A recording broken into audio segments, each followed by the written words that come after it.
Staley, she was interviewed by the Knicks for the head coaching job, and she stated that she would have taken the job if the Knicks had made an offer. But more recently, she elaborated that she thinks the NBA isn't ready for a woman as head coach. She said if the Knicks had a 5-game losing streak, it's not going to be about the losing streak. She said, quote, it's going to be about being a female coach. So you as an organization, a franchise, you have to be prepared for and strong enough to ignore those type of instances when you're going to look at hiring a female coach. So Maurice, what's your take on this? And then when do you think that this can change? It will never change. I don't think when you're talking about professional basketball or football, just two like alpha male, strong, dominated sports. Oftentimes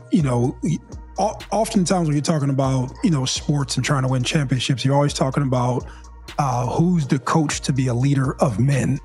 And most of the times when you're coaching guys, it's, coaching people through tough moments or being a little bit more aggressive with them when, things go wrong and leading them in the right direction, or players even buying into, the coach's pedigree of who they coached and what they've done with that player and so on and so forth. And so I don't see a woman having the ability to influence professional men, especially who make a ton of money and who have a ton of basketball knowledge.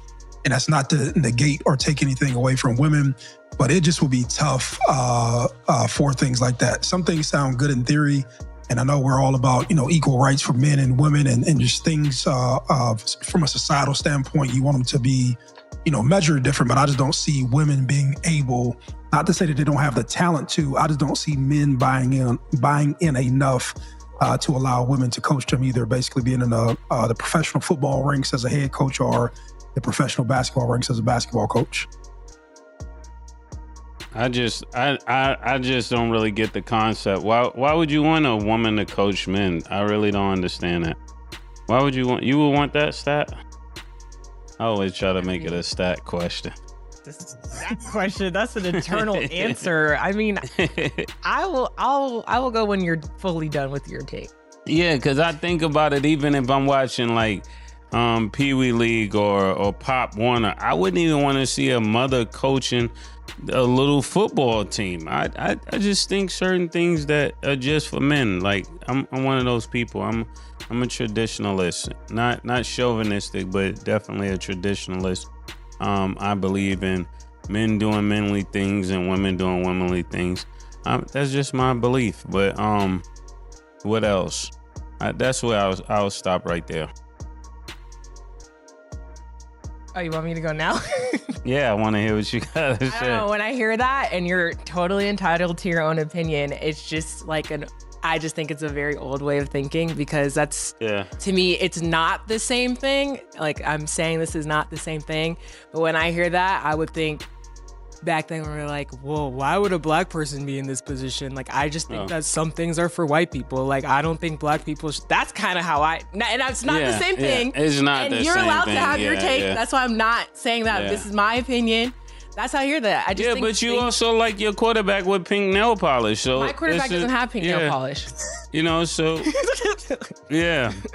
My quarterback doesn't have pink nail polish. I just think in general, No, I'm also thinking from like maternal, like if she's pregnant and doesn't know it yet, and little kids are running by and they hit her in the stomach by accident, it's a reason why, God made women and he made men. I just really believe that. I believe if he wanted you to be a man, he would have made you a man. I just don't think the first thing to be worried about is little kids going and punching the head coach's stomach. I mean like how they're tackling you. If you've been to football practice, like little things that they do, how a coach could be on the field, Mo. This is my experience. I totally understand what you're saying, but I'm saying as far as like list of priorities to like least important, like that is not at the top of the list of like things to be worried about. Okay. I think it's something. I think men become better when they led by men. I just really believe that. Well, that's a stronger statement. I believe men are better when they led by men. I don't think men become men led by women. I never believed that. Cam? I bought my dog Kayla Williams style since we bought up a fingernail polish. 14 now since we doing. Tina say what's up. Is he emotional, Pat? Yes. Yeah, it's emotional, Pat. It's a girl. Rico's sick. Her brother's sick, man. But I bought him out since we was talking about the nail polish and all that, man. Look, a couple things that was said. I think that the conversation got a little deeper than the question. Because Mase said some things that I agree with and I disagree with. First of all, I do 100% agree with Mase when he says women can't teach men how to be men. I emphatically agree with that, like 100%. But these is already men. It's not about teaching you how to be a man. It's about leading niggas to a championship. And my personal opinion is this. If it was a monkey that got trained by a basketball coach that could coach a team to the championship, they wouldn't give a fuck. But to both of you guys' credit, and to Dawn Stanley's credit, she's right.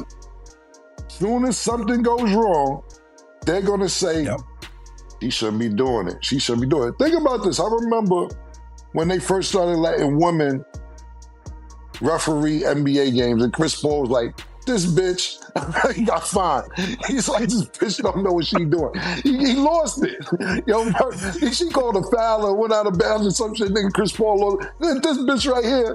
They threw the nigga out the game and everything. And then after the game, he doubled down on it. He doubled down. He sounded like murder a little bit. Yeah, because then when you got her in that place, that's why he's doing that. He's talking to her like she's one of the fellas. So that's the line that keeps being blurred when you bring them in and say they're treat them just like one of the guys. Then if you treat them like one of the guys, then it's like, oh, why would he say that to a woman? That becomes confusing, you know? That's exactly what I'm talking about. Not that he should call her that, but if she's one of the guys, then don't take it so crazy. That's what people would be thinking. But I think my opinion on that, what you just said is, I think it's worse if you call a nigga a bitch than a girl, because now you almost want to fight. Like, yo, this bitch right here, what?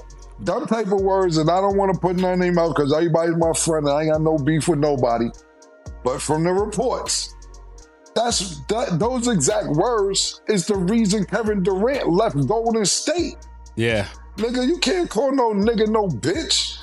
So that ain't even being treated like one of the guys now. I mean, that's just you just can't do that. Give me a bitch nigga. But what nigga? Like, so to me, calling a nigga a bitch is worse than calling a female a bitch. So I don't agree with that take, but I understand where you're coming from. When you're saying treat her like one of the men, yeah, you're gonna get treated like if I would tell another referee that. Like same way. I don't think you call a referee a bitch neither. I remember a referee, I can't think of a nigga name, he retired years ago.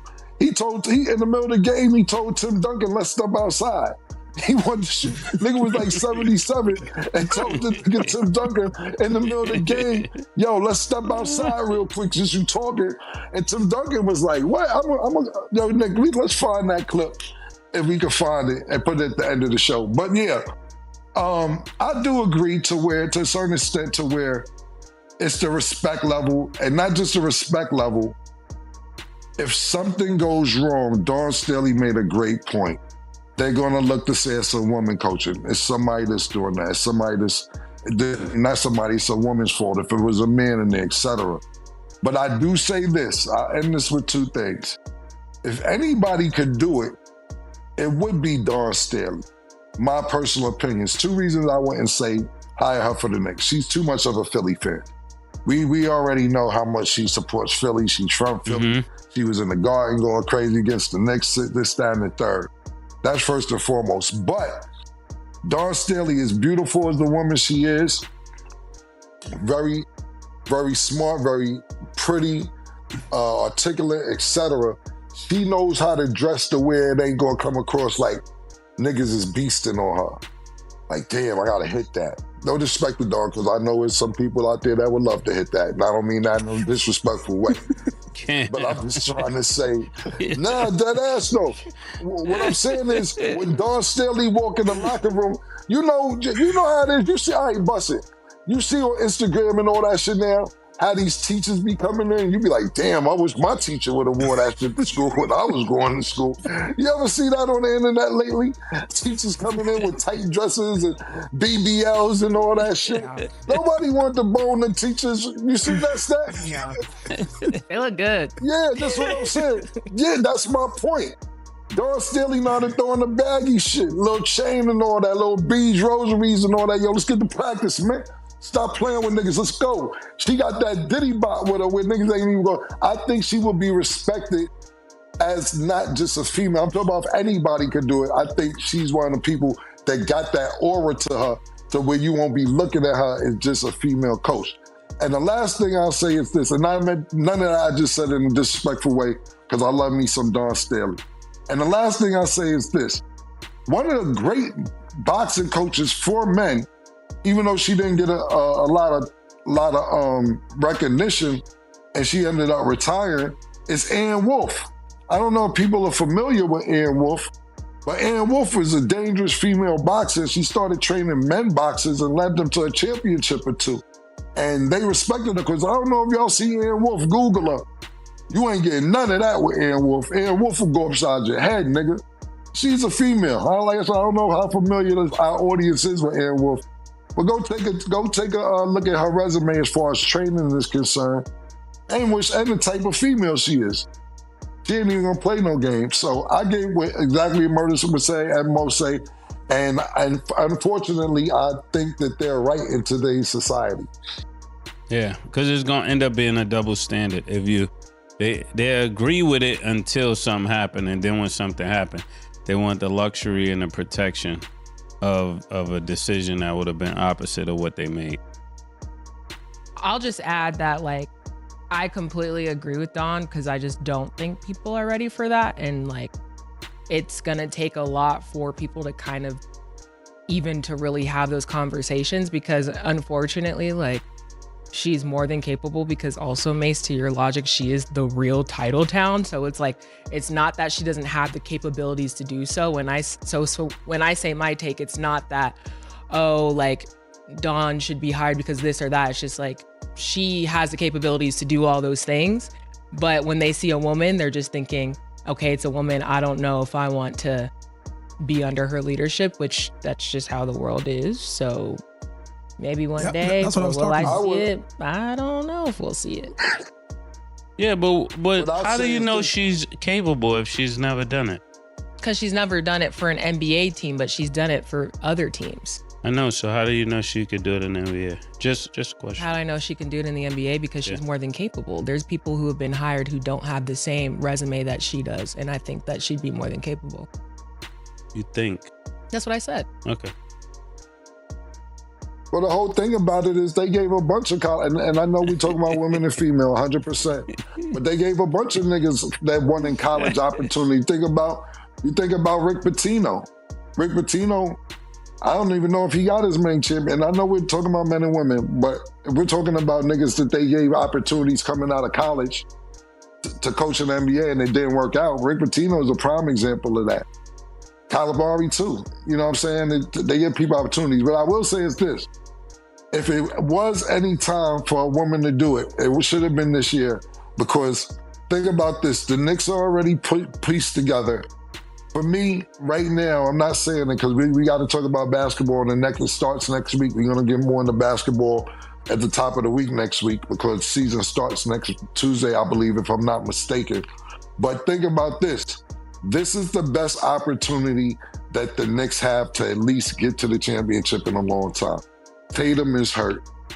They broke Boston up. Tyrese Halliburton, he's hurt, probably gonna miss the whole season. The Cavs, they're gonna be back, but they have to prove something to me in the playoffs. They're never 100% available when the playoffs start. So as much as the Cavs won last year in the regular season, it didn't mean nothing because they was hobbled in the playoffs. The only people that I would say would be in the Knicks' way, I think Orlando's a year or two away from that.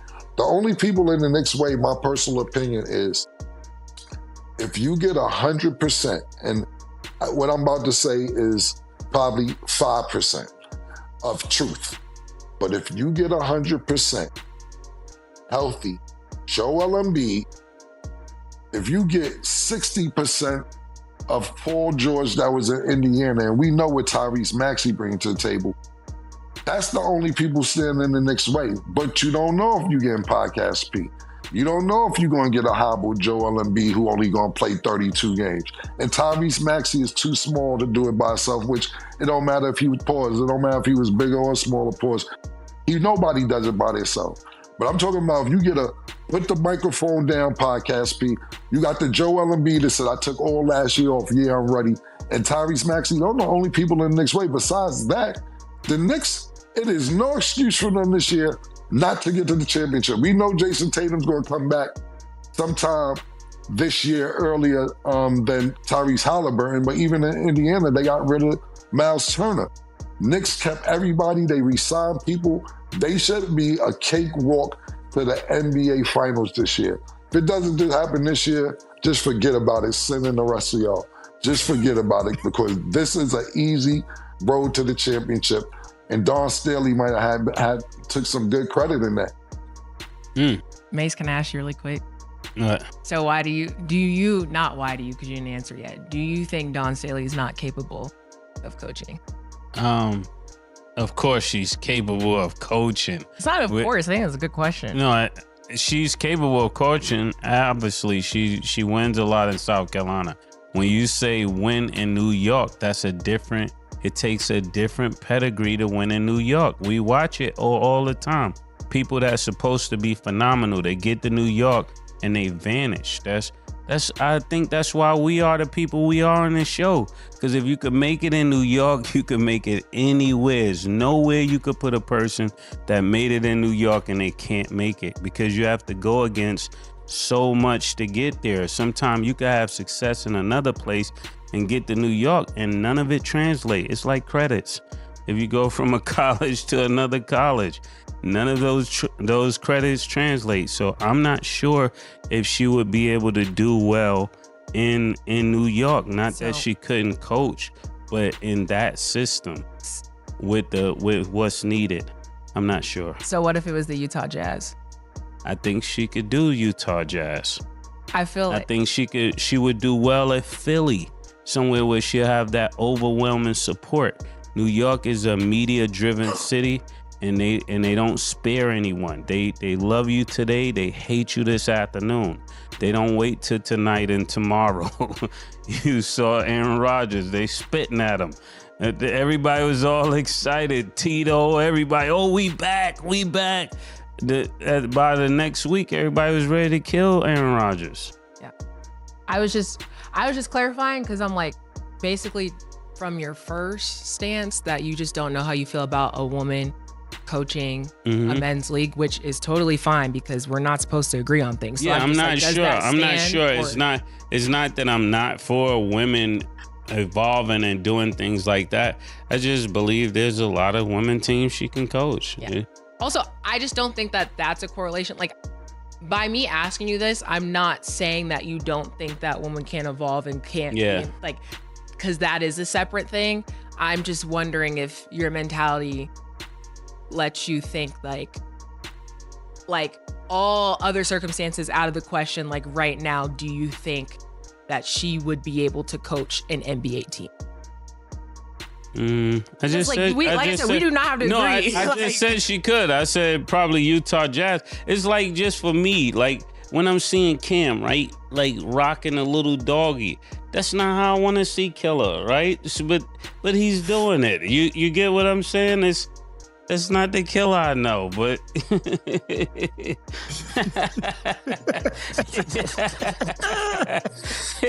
and they talking about letting the cat out the bag. Now I can tell you what letting the cat out the bag mean. It means that they bought a pig and they were supposed to put a pig in a bag, And then Killer, when they get home, they recognize that them niggas scammed them. They switched it up. They put a cat in the bag. So that's when they said, who let the cat out the bag? What source was that? Go ahead, Cam. A couple things. I got a couple things. First of all, Mason's not the only person mad at my dog. My uncle called my dogs. My uncle say, what kind of nigga am I? Sin hates my dogs. Everybody hates my dogs that I grew up with. Or everybody. But to Mace's point, this is the dog you have when you don't have problems. This is the I don't need a pit bull. I don't need a Rottweiler. I don't live You're not in the ghetto no more. I don't need a Doberman Pinscher. This is the I made it dog. So, right, this is the dog that says everything is all right. You ever see podcasts and niggas just be mad and they like 50 something and they be like, this is the I made it dog. You know what I'm really looking forward to? Because I got something to say about what Mason Stat was just talking about. Killer, I wish you could see my dog. His name is Biggie. He's a little. I can't see it, but what kind of dog? He's a little white dog. White and fluffy. What kind of dog is it though? I don't know. What kind of dog is it? I had my dog in icebox. Yeah, listen. So you can for more of the story, just you can carry your dog. My dog is trained. I could sit him in first class. I get a ticket for my dog. My dog flies first class. No, what I'm saying is he small enough to carry like my dog? Yeah. Yes. He's just white and fluffy. Well, I'm like you with that dog. I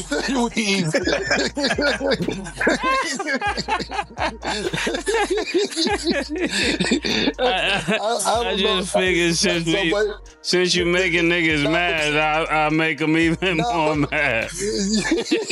But to Murder's point, I ain't gonna lie. My uncle called and cursed me out about my dog, so they be mad about dog. I'm like, yo, my nigga, I'm in a safe space. I don't need a dangerous dog. That's first and foremost. Secondly, to Mace's point about let the cat out the bag, if they seen it was a cat in the bag instead of the pig, they should have kept him in the bag. Like, yo, he's already in the bag. Y'all should have took that back and got the pig. That's second. And the last thing I'll say is this, to Mace's last statement when he was like, he just does, like he's 100% right. New York's the biggest media-driven city in the world. I'm going back pertaining to what we was talking about with Don Staley coaching. Look, man, listen, man. And nothing, Murder, Mo, Stat, nothing, you hear me? Nothing has worked in 53 years. Give a girl a shot. 53 years since the shit. Give a lady a shot. What do we have to lose? Yo, fam, none of us on this show is old enough to see the Knicks win. You know, me and Murder been like, yo, the last time they won, we was 1 or 2 years old. We wasn't even born, bro. None of us have been alive to see the Knicks win. So whatever, at this point, give a female a shot because nothing's been working. Phil Jackson hasn't worked. Huey Brown hasn't worked. Stu Jackson hasn't worked. It's been a list of people that we have had to reboard it. Pat Riley hasn't worked. Carmelo hasn't worked. Stephon Marbury hasn't worked. Anthony Hardaway hasn't worked. Nothing has worked. At this point, what nigga have to lose? Welcome back. So before I even go on to the next question, y'all aren't stuck on what he said? Like, I'm still stuck on that. Yeah. I think actually when I heard Shannon Sharp say that, I think people are watching our show and they starting to take little pieces. Did you see that? I seen Shannon curse on TV the other day. Niggas said, what the fuck? And then he had to stop himself. Yo, Shannon, if you want to be on television without the producers telling you what to say, without your co-host cutting you off every time you want to make a statement, come to the team. Welcome to It Is What It Is, nigga. Come on, nigga, we got a spot for your ass, nigga.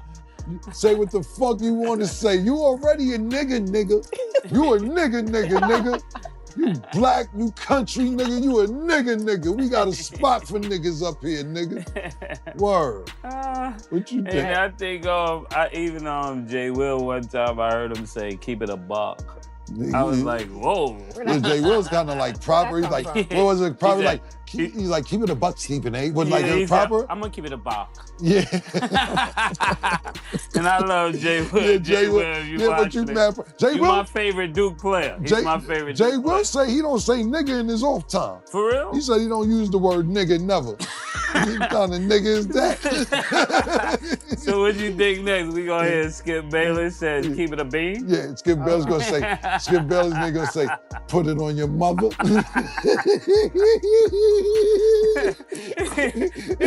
Yo, niggas He said put that on something. Yeah, What did you heard Skip Bayless say? Yeah, that's put that on something. Niggas is did you think about it though? All jokes aside, right? On some G shit, all jokes aside. Think about like, you know, because don't get me wrong, them guys crafted, they was journalists, did mad shit. Them. Yeah, we love what y'all guys do. Y'all been journalists and newspaper guys and everything way before we even thought about trying to do this on television. Of course, we talk sports since we was kids. But imagine having to come to work and you get paid and you can't say what the fuck you want. Then you watch us say what the fuck we want. And then be like, and these niggas about to make more than us, and they get to beat up. Man, I got to hurt. It's like the old NBA players watching this generation. Exactly, yeah, it's like motherfuckers, man. Yeah. Well, listen, man, if y'all ever want to talk to us, man. Seat right here. We'll take a seat. Yeah, well, we ain't just hiring anybody. Yeah, we just, man, your resume got to be up. We not just gonna bring anybody in there. You gotta have a little, you know, first of all, we gotta do a background check and everything else, but that's a long time from there. Right. Okay, moving on to the next subject. Okay, so no disrespect, because I don't know if Chris Paul needs to try some tips from Pat Bev or Scotty. Yeah. But Chris Paul is now 0-43 in games he's played in that Scott Foster has officiated. Are the refs the problem or is it him? To be totally honest with you, listen, you know, 0-43. Listen, I'm gonna keep it 100. 0-43 is wild. It's wild. You can't blame Chris Paul on that. I'm not saying nothing negative about Chris Paul on that. And this same referee, I believe, Fred VanVleet went off on a while ago. I heard they suspended him or pushed him back, like moved him under, or cut some of his games or whatever. So I think the NBA is handling it good, but 0-43 in your whole career against this referee is really wild. That hurts. That hurts. And that's how crazy it is that even Mase, the way he's, you know, wording it, it's saying on against him, right? And he's not even against him. Right. But that's how crazy it is when you hear 0-43. It's like, I'm against you too, nigga. It's like 5 against 6. Yeah, man. So that's fucked up is my answer. As a quick answer, yeah. It's crazy. Well, we will be right back. Okay, so before we go, AB, you started elaborating on something. Did you guys? Yes. Yeah. What's homie's name? Kadarius Toney. So Kadarius Toney is the guy who dropped all them passes. Yeah. The first game with the Chiefs. Yeah. And you know, that was the last Monday when AB was up here talking with us about it. Yeah. I guess Tony seen the show. And he DM'd AB and he told AB, yo, keep my name out your mouth, little bro. And AB responded, shut the fuck up and catch the ball, jit. Or some shit like that. Some shit to that extent. And he called him a jit. And for those in New York, see, I didn't know what a jit was until I moved down south. Yeah. I got a place down south. So people in New York and up north who don't know, when you say jit, that's like your son, your nephew, somebody younger than you. So explain this. When you got that DM, AB, how'd you feel about that? I felt like, you know what I'm saying? I felt like it just put me in the mind state of what young players, you know what I'm saying? They sit at home, you know, they live and breathe and think the game. So, you know, I know usually when players respond to what other people are saying, they reacting, that just mean they really not focused. So my whole thing was to Tony, like, got a lot of talent, Tony. Let's keep focused, man. Don't worry about what people say. It's not about what people say. It's about what you do. So, man, do your thing. Shout out to Tony. Stay out my DMs, man. It's pretty much girls, women be hitting up. You know what I mean? Tony had a win today. I don't know what his stats. Did y'all get his stats today? He got them five. He got five receptions. 5 receptions, 35 yards. Yeah. So he feel like he redeemed himself. No, I wasn't crazy now. Don't act crazy. And don't act like Kelsey wasn't back and they ain't finished the deal with Chris Jones. So they had the full roster back. But let me ask you this real quick. He didn't put him on the floor. Let me ask you this real quick before we go and get up out of here. I'm not sure if Mase staff have something else to ask. Did y'all have a relationship before that DM? Nah, I never met this kid. Okay. But I know he looked up to me, as being in the analyst role, man, you gotta really be cautious what you say because, being a player, I know a lot of guys look up to me. So I never want to come here and speak down on anyone. I just speak in the light of truth, of entertainment, of, being a professional player, what it requires. So I just felt, he probably felt like he looked up to me, that he could come to me, which he can. And I explained to him like, yo, we hold you to highest standard. Killer respect you. We all respect you. You got to earn respect too. It's not about what you say, it's what you do. Yeah, Killer respect you and you respect him. He got to earn my respect. My thing is, earn it. That's what I told him. The thing about it is, even being in this role that we're in now, because I know it's hard to sit up and be an athlete and listen to criticism, but at the end of the day, people, listen, this is what I'll say about me, and I never played basketball on the level of professional or even Division I for that matter. Mm-hmm. But I never understood basketball until I stopped playing basketball. And the reason I say that because I was so emotionally invested in the basketball that I couldn't take myself outside of it to see things that I may have been doing wrong or I'm not practicing on or why are you fighting in the middle of a game when it's a basketball game, not a fight. And when I start playing basketball and I see other players doing stuff that I used to do, I'll be like, yo, that's stupid. Why is he fighting? Why is he not working on his left hand? Why is he not working on the mid-range game? Whatever it was, I didn't realize that till I stopped playing. Because 9 out of 10 times, you athletes, I'm talking about on the professional level, been really good since y'all was 6, 7 years old. So y'all don't know anything else but greatness since the time you were 6, 7 years old, especially somebody who makes it to the highest of highest levels. They didn't start at 17, 18 years old. So this is their whole life. So sometimes when you got somebody from the outside looking in at what you do and you criticize, like, oh, he don't understand this and he don't understand that. Sometimes we may understand it from not going to say better than you, but from a different perspective because you're so emotionally invested on what you're doing that you may not be able to see something that we do.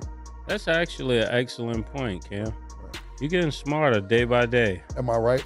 You're right. Okay, thank you. You're definitely right. I was looking like, he's really starting to get it. No, that's the truth. Actually, you're right. When you're outside of it, you can see it better. So you're seeing things that they cannot see because they're so emotionally invested. So you weren't actually like off at all on that. Well, thank you. I appreciate it. And thank you also, AB, for your insight this week. You're always definitely a true asset to this show. I'm so happy that people get to see you in a different light, and we're looking forward to seeing you hopefully again next week. I don't know what you and Le'Veon got going on in Detroit. Now we see y'all with a 10-day contract and some crazy shit, and you ain't tell us. We gonna be mad about that.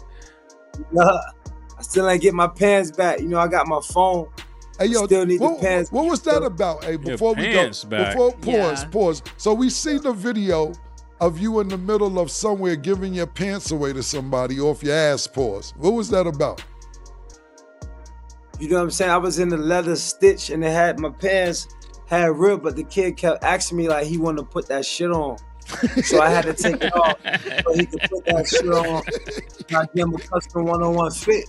You know what I'm saying? Killer, when you used to be having that Dipset chain, you ain't right. That was like, wanted to be in the designer superhero look, so I gave it to him. It wasn't no polyester too. Killer, I know you probably got on polyester drawers, pause, You need to be in more cotton so you could keep your testosterone up. Hey, yo. You was real sensitive. They was talking to you crazy. Like, you can't get sensitive. You killer. How you get emotional? First of all, How pause do the whole you know shit. Killer got on polyester drawers? No, but when did I get sensitive, When? Somebody was talking to you before the show. I'm like, killer, look, I couldn't really hear, but I was saying. On the phone. Yeah. Nah, I think it was, we're talking about right. that. Yeah. You got still angry time, killer. Nah. When nigga take your money. You say you a pair of drawers. I need you to put that shit on. Our relationship that got too comfortable at this point, nigga. No. We done got too cool. We done got too cool. I see Killer gave me a big bonus last week now. Okay, well, very interesting. So let me get this correct. Killer sent you a bonus, and now you sending him underwear. Is that what we're doing on It Is What It Is? Pause. This is per brotherhood, no suspectism. This is all high quality. You can't have a pair of drawers to go at the pink horsepower. Okay. It's like, you know what I'm saying? Okay. I hear you. It's crazy, but we'll figure it out next episode. That's all the time we have for today. Thank you all for tuning into today's episode. AB, thank you for being here. And as always, it is what it is. Just so we're clear, we went from Don Staley coaching the Knicks to Chris Paul being 0 and 43 against one referee, to AB giving a kid his pants off his body in the middle of the street. That's a full episode. That's a complete episode right there. The Don Staley conversation, we're not done with that, because Cam said something at the end that nobody really wants to sit with. 53 years. 53 years. And nothing has worked. At some point, you just have to try something different. That's not even a take. That's just math. And Chris Paul 0 and 43, that's not bad luck. That's a relationship. That man and Scott Foster got history that we don't fully understand yet. Drop your honest take in the comments. Should Don Staley get a shot at an NBA team? And which team deserves her first? Because it's definitely not the Knicks right now. Like the video if you stayed till the pants part. Subscribe because next episode is already going to be a problem. It is what it is.